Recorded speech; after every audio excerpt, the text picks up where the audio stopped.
আসসালামু আলাইকুম। সরি, আমার জ্বরের মধ্যে এই প্রেস কনফারেন্সে আজকে আসছে, কারণ আমাদের স্টেজটা এখন এরকম হয়ে গেছে যে আমাদের পিক দেওয়ালে ঢেকে গেছে। আমাদের ট্রেড ট্রাভেল অ্যাসোসিয়েশন হলো বাংলাদেশের থার্ড লার্জেস্ট এক্সপোর্টার অ্যাসোসিয়েশন। আমাদের অ্যাসোসিয়েশনের কিন্তু অলরেডি বড় 5-6টা ফ্যাক্টরি বন্ধ হয়ে গেছে এই গ্যাস ক্রাইসিসে, একদম টোটালি ক্লোজ। আমাদের এই হোম টেক্সটাইলের বেশ কিছু ইউনিট বন্ধ হয়ে গেছে। আমাদের আমাদের ফ্যাক্টরিগুলিতে গ্যাস এবং ইলেকট্রিসিটি সাইমালটেনিয়াসলি দরকার, প্রসেসে নিয়ে নইলে আমাদের কাপড় নষ্ট হয়ে যাবে। সো এই যে ক্রাইসিস আমরা জানুয়ারি মাস থেকে এই গভর্নমেন্টের কাছ থেকে আমরা বলে আসছি, কিন্তু ওনারা কোনো কর্ণপাত করছে না। এবং আরেকটা ইস্যু হলো যে এই ক্রাইসিসের মধ্যে আমরা একটা রিকোয়েস্ট করেছিলাম যে ম্যানেজমেন্ট করতে, প্ল্যানিং করে ঠিকমতো ডিস্ট্রিবিউশনটা করতে। দেখবেন যতগুলি ডিস্ট্রিবিউশন কোম্পানি আছে, আপনার জালালাবাদ, কর্ণফুলী, তিতাস, একটা সমন্বয় করে কিভাবে সবাই আমরা গ্যাস পাই। আমাদের দেখা যাচ্ছে যে অনেক জায়গায় সারপ্লাস আছে, সেটাকে ডিস্ট্রিবিউশন ঠিক মতো করলে হয়তো আমরা এত সাফার করবো না। আমাদের ভোলাতে যে গ্যাসটা আছে, 7 বছর আগে শুনেছিলাম যে এটা ঢাকাতে ট্রান্সফার করতে 5 বছর সময় লাগবে। মানে 7 বছর পার হয়ে গেছে, এখনো কাজ শুরুই হয়। সো এইটা ভোলার থেকে যে আনলে কিন্তু আমাদের অনেক প্রবলেম, এলএনজি যে প্রবলেম, আনার প্রবলেম, প্রবলেম, আমরা ভোলার থেকে এলএনজি করে নিয়ে আসি ঢাকায়, তো এইখানে আমাদের এই প্রবলেমটাও সলভ হবে। এবং আরেকটা হলো যে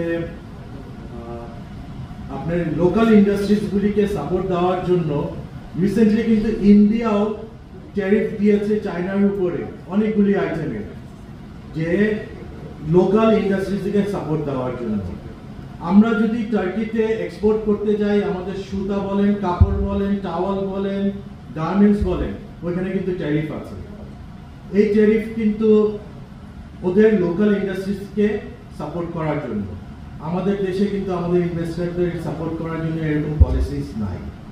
সো গভর্নমেন্টের এখন উচিত যে আমাদের লোকাল ইনভেস্টরদেরকে কিভাবে সাপোর্ট দেবে, এবং তার থেকে সবচেয়ে বড় ইস্যুজ হলো ইউটিলিটি, গ্যাস, ইলেকট্রিসিটি আমাদের কিভাবে কন্টিনিউয়াসলি সাপ্লাই করবে, সেটা থেকে নজর দেওয়া হবে। ধন্যবাদ। জি, আসসালামু আলাইকুম। আমার আসতে দেরি হয়েছে। আমি যে এর সামনে বসে আছে, তো উনি আমাকে বলতেছে এখন এক আদর্শের অ্যাডভাইজার সামনে বসে আছে। তো শোনার পরে আমি এখান থেকে একটু খবর পেলাম যে আমাদের রাসেল সাহেব ওখানে আছে।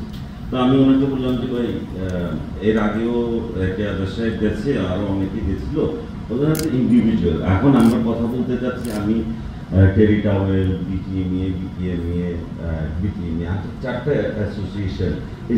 আমরা যে $100 বিলিয়ন বা $50 বিলিয়ন যে টার্গেট করতেছি, এখানে আমরা 4 জন মিলে কথা বলতেছি। 4টা অর্গানাইজেশন, 4টা ইয়ে, আমরা এভরিবডি ইজ সাফারিং। আপনি আমাকে বলতেছেন উনি বসে আছে, এখন ওনারটা করতে হবে। ভাই, ওনারটা তো করেছেন আপনার। এবং মজার ব্যাপার, আমি আপনাদেরকে একটা শেয়ার করে, আপনারা অনেকেই জানেন, বেক্সিমকোকে ইন্ডিভিজুয়াল লাইন দেওয়ার জন্য 15 কিলোমিটার, আপনার আশুলিয়া থেকে 15 কিলোমিটার এক্সক্লুসিভ লাইন দেওয়ার ব্যবস্থা করছিল। বেক্সিমকো টাকা সংস্থান করতে পারে না, এদিকে এটা হয় না। আমি যে কারণে এই কথাটা উল্লেখ করলাম যে অতীতে আমাদের অনেক ধরনের এরকম ইন্ডিভিজুয়ালকে বেনিফিট দেওয়ার জন্য আমাদের সরকার করেছে। আমি শুনানিতে বলেছিলাম, খুরশেদ ভাই যথার্থই বলছে যে পালস মিস হচ্ছে, এটা হচ্ছে, ওটা হচ্ছে, অনেক ধরনের দুর্নীতি হচ্ছে। আমাদের আজকে এই 9 মাসের মধ্যে আমাদের সবার একটা ইয়ে হচ্ছে, প্লিজ দুর্নীতি বন্ধ করেন, আপনারা মিসইউজ বন্ধ করেন, আপনাদের এই মিসকানেকশন, এই গ্যাস কানেকশন দেওয়া, টাকা নিয়ে কানেকশন দেওয়া, এগুলি বন্ধ করেন। তাইলে যেটা হবে, যারা পয়সা দিয়ে গ্যাস আমরা ইন্ডাস্ট্রি চালাচ্ছি, আমাদের $100 বিলিয়ন টার্গেট, এটা আমরা পূরণ করতে পারবো। এখন বিজেপির ইলেকশন হচ্ছে, ওনাদের ওখানে ম্যাক্সিমাম ব্যানারে লেখা আছে আমরা $50 বিলিয়ন করবো, $100 বিলিয়ন করবো। $100 বিলিয়ন করার জন্য তো আমাদের একটা রোড ম্যাপ দরকার, আমাদের গ্যাস দরকার, ইলেকট্রিসিটি দরকার। আজকে আপনি প্রত্যেকটা ইন্ডাস্ট্রি, এখানে ম্যাক্সিমাম ইন্ডাস্ট্রি খবর নেন 6 ঘন্টা 7 ঘন্টা ইলেকট্রিসিটি নেই। 14 তারিখ থেকে, আমি আমার নিজের কথা বলতে চাচ্ছি না, 14 এপ্রিল থেকে আজকে পর্যন্ত আমার ফ্যাক্টরিতে গ্যাস নেই। তাইলে ঈদের আগে আমরা কিভাবে বেতন দিব, বোনাস দিব? শিপমেন্টটা করে ডকুমেন্টটা তো ব্যাংকে দিতে হবে, তাইলে না ব্যাংক আপনাকে টাকা দিবে। এই কথাটা কেউ বলতেছে না। এবং আমরা পেপারে স্ক্রোল নিয়ে যে আসতেছে যে যারা বেতন দিতে পারবে না তারা বিদেশে যাওয়ার ব্যাপারে তাদেরকে দেওয়া হচ্ছে, এবং 198টা ফ্যাক্টরি নাকি বেতন দিতে পারবে না। সব কথাগুলি, তথ্যপত্রগুলি এই কারণে দিচ্ছি, আমাদের এখনই সময় আসছে। আমাদের বিটিএ নিয়ে রাসেল সাহেব যে জিনিসটা অর্গানাইজ করেছে, আমরা সবাই মিলে 4 জন মিলে আমাদের এই এক্সপোর্টের অর্গানাইজে আমরা এখনই আওয়াজ তোলার সময়। প্লিজ, প্রথম কথা হচ্ছে স্টপ করাপশন, নাম্বার 1। নাম্বার 2, আমাদের এই যে আগের দিনে গ্যাসের আপনার পালস হচ্ছে, আপনার বাতাস দিয়ে, এই কথাগুলি আমরা শতবার বলেছি, বাতাস দিয়ে গ্যাসের টাকা নিচ্ছে, এইগুলি বন্ধ করতে হবে। 2 নম্বর হচ্ছে ওনারা এখন আমরা যেটা দেখলাম এলেঙ্গা, ধনুয়া, আমিনবাজার, আশুলিয়া, জয়দেবপুর, এখানে ইনজেক্ট হচ্ছে, এটাকে বলে সিজিএস। কোনো জায়গায় গ্যাস পাচ্ছে, সারাদিন চলতেছে, কিছু কিছু জায়গায় আশুলিয়া, সাভার, চন্দ্রা, এইসব জায়গায় মানুষ সারাদিন গ্যাস পাচ্ছে না। আমি একটু আগে যেটা বলে আসলাম যে আপনারা রেশনিং করেন, যে গুলশানে আপনারা বিদ্যুতের জন্য যেটা করেছিলেন বুধবারে বন্ধ থাকবে, উত্তরা শনিবারে বন্ধ থাকবে, রেশনিং করেন। সবাই সাফার না করে, সবাই একটু একটু সাফার করি আমরা, 8 ঘন্টা করে গ্যাস দেন। এবং গত আমলে 635 মিলিয়ন সিএফটি গ্যাস বিদ্যুতে দেওয়া হতো, এখন দেওয়া হচ্ছে 1085 মিলিয়ন ঘনফুট।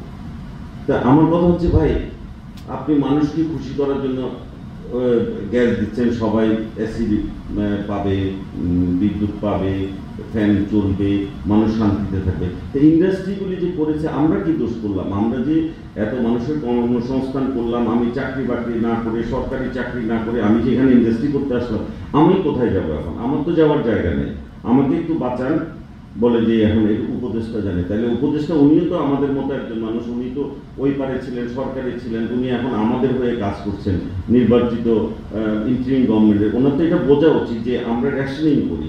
উনি তো এটা রেশনিং করা, আমার বন্ধু শাহিদ আলম একটা জায়গায় বলতেছিল, ডিএসআর কয়েকটা যদি ওরা যদি প্ল্যানিং করে, জিএম প্ল্যানিং করে, কয়েকটা ডিএসআর বন্ধ করলে এই ফ্যাক্টরিগুলি 8 ঘন্টা গ্যাস পাবে, আর এই ডিএসআর গুলি বন্ধ করলে এই ফ্যাক্টরিগুলি 8 ঘন্টা গ্যাস পাবে, এই ডিএসআর বন্ধ করলে এই ফ্যাক্টরিগুলি 8 ঘন্টা করে। তাহলে সবাই একটু একটু সাফার করে আমাদের সবাই আমরা করতে পারবো।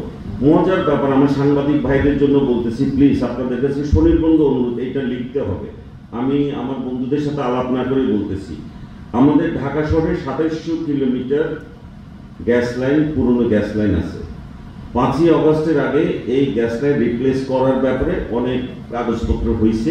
এই কাগজপত্র 5ই আগস্টের আগে এটা বাতিল হয়ে গেছিল। সরকার চিন্তা করছিল না, এটা করা যাবে না, বাসাবাড়িতে গ্যাস পর্যায়ক্রমে বন্ধ করে দেওয়া হবে।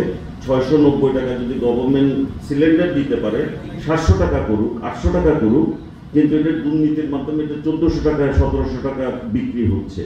তা এখন এই 2700 কিলোমিটার গ্যাস লাইন রিপ্লেস করার জন্য 8000 কোটি টাকার প্রি একনেক বৈঠক হয়ে গেছে 21শে মে, এবং এটা পাস হয়ে যাবে।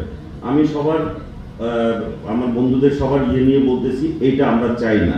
এই ঢাকা শহরে এই বাসাবাড়িতে গ্যাস দিয়ে আমার ইন্ডাস্ট্রি চলবে না, বাসাবাড়িতে চলবে, বাসাবাড়ি 1000 টাকার গ্যাসে হয়ে যায়, ম্যাক্সিমাম বাড়িতে 1000 টাকার গ্যাসে হয়ে যায়। কিন্তু আমরা আবার দুর্নীতি করার জন্য 8000 কোটি টাকার প্রি একনেক বৈঠক 21 তারিখে করেছি। এই 8000 কোটির সাথে আরো রাস্তাঘাট কাটবে, জনদুর্ভোগ হবে, সবকিছু মিলে আরো 8000 কোটি টাকা এখানে যোগ হবে। এটা গেল একটা পয়েন্ট। এবং সবচেয়ে ইম্পর্টেন্ট একটা পয়েন্ট, ওনারা যেটা বললেন, আমরা বছরে এখন 82টা জাহাজ নিতে পারি, এলএনজি আসতে পারে। এখন সরকারের আমরা 4 জনের একই কণ্ঠ হওয়া উচিত, 82টা ডাবল করা উচিত। নাহলে আমরা $100 বিলিয়ন $60 বিলিয়ন করবো, সেই রোড ম্যাপে যাওয়া যাবে না। আমি যদি মাত্র 82টা জাহাজ ভিড়াইতে পারি পুরো বছরে অথবা 92টা, তাই এটা ডাবল না করলে আমার গ্যাস আসবে কোথা থেকে? আমাদের লোকাল গ্যাস ইতিমধ্যে আমরা যে সাফার করতেছি 200 মিলিয়ন ঘনফুট গ্যাস লোকাল প্রোডাকশন কমে গেছে। সেই কারণে আমরা সবাই সাফার করতেছি, আর কাতারের গ্যাস আসতে দেরি হচ্ছে। এই কারণে আমাদের সবার একটা পয়েন্ট থাকবে যে সরকার কি ইমিডিয়েটলি, এরাই পারবে, অন্য রাজনীতি সরকার আসলে কি হবে না হবে আমরা সেই বিতর্কে যাচ্ছি না। এখনই এই সরকারের উচিত যে যত টাকাই লাগুক যেভাবেই লাগুক ইমিডিয়েটলি আর 2টা টার্মিনাল করে আমরা যাতে ডাবল ইনটেক নিতে পারি, আমাদের শিল্পগুলি বেঁচে থাকে। কারণ সবার ইনভেস্টমেন্ট এখানে বিলিয়ন ডলারের ইনভেস্টমেন্ট আমাদের এই ইয়েতে হয়ে গেছে। এবং আমি আগের কথাটাই বলি, এখানে একটা দীর্ঘমেয়াদী পরিকল্পনা ছিল যে 2026 সালের 14ই ফেব্রুয়ারির পরে আমরা রাখতে পারবো না, ক্যাশ ইনসেন্টিভ রাখতে পারবো না। এবং এইটা আমি কাউকে কারোর নাম ধরে বলতেছি না, নামগুলি সব কাল্পনিক, কারোর সাথে চারিত্রিক মিললেন। অর্ধেন্দু বিশ্বাস দাস, তপন কান্তি দাস, সুকান্দু অধিকারী, অমুক তমুক, এরা আমাদেরকে একটা জুজুর ভয় দেখায় যে 2026 সালের 14ই নভেম্বরের পরে এলডিসি গ্র্যাজুয়েশন হলে আমরা ক্যাশ ইনসেন্টিভ রাখতে পারবো না। এটা একটি দীর্ঘমেয়াদী পরিকল্পনা, আস্তে আস্তে কমায় এমন করে নিয়ে আসছে এখন কোনো 1.8%। আমার দেশে যদি 1% 8% দেয়, আমার আশেপাশের দেশে যে ক্যাশ ইনসেন্টিভ বিভিন্নভাবে যে ইনসেন্টিভ দিচ্ছে, তোমরা এটা দেখো না?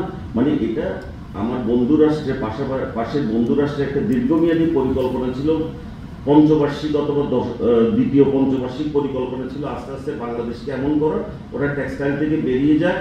কারণ আপনারা হয়তো খেয়াল করেছেন কিনা জানি না, কংগ্রেস যখন ছিল তখন তাদের ছিল যে আমার দাদা গনি খান চৌধুরী জওহরলাল নেহরুর সাথে মিটিং করছে, সাঁতার কাটছে, মিটিং করছে, একসাথে ঘুমাইছে, আন্দোলন করছে, এটা ছিল, ওরা ইতিহাস নিয়েছিল কংগ্রেস। মোদি চায়ওয়ালা, তার কোনো ইতিহাস নাই, সে হচ্ছে শুধু ব্যবসা, আদানি আম্বানি এদেরকে নিয়েই আছে এবং ব্যবসা। এবং তাতে হচ্ছে কি ব্যবসায়ীরা তাদের যে পলিসি দিচ্ছে সেটাই করছে। এদিকে যোগী আদিত্যনাথ উত্তরপ্রদেশে বলতেছে বাংলাদেশ কেমনে 30 বিলিয়ন ডলারে চলে গেল, এটা তো আমার এই উত্তরপ্রদেশে চলে আসতে হবে। সে বিভিন্ন ইনসেন্টিভ দিচ্ছে। আমরা বোকার মতো আমরা এই ফাঁদে পা দিয়ে গত 7 বছর 10 বছর এখানে পড়ে গেছি। এখন সময় আমরা সবাই একসাথে আওয়াজ তুলি যে আমরা এইটা আমাদের দেশ থেকে যেতে দিব না। আমরা হাইটেকে যাব, যেটা যাব, যে সময় যাবে হবে, কিন্তু আমার দেশ থেকে টেক্সটাইল আরো আমরা 15 বছর 20 বছর টেক্সটাইল করব, এই মাথার মধ্যে থাকতে হবে। আমার সবার কাছে সনির্বন্ধ অনুরোধ, আমরা এই পলিসিগুলি নিয়ে আগাই। আর আমি যেটা প্রথম মাঝখানে যে কথাটা বলেছি, আমার সবাই আপনারা একমত হবেন, আমরা সবাই সাফার করাচ্ছি সরকারকে। আমরা বলি যে এই যখন আমাদের গ্যাসের অবস্থা 200 মিলিয়ন ঘনফুট কমে গেছে, এলএনজি আসতে দেরি হচ্ছে, আমরা যারা একদম গ্যাস পাচ্ছি না তারা সবাই একসাথে সাফার না করে সবাই একটু সাফার করি। আমি বিডিএম এর চেয়ারম্যান সাহেব ডিজিবি কে আসছে জানি না, সবাই মিলে আমরা টেরিটাবল, আমরা সবাই মিলে একটা কথাই বলি, সবাই একটু সাফার করি, সবাই আমরা গ্যাস পাই। Thank you very much.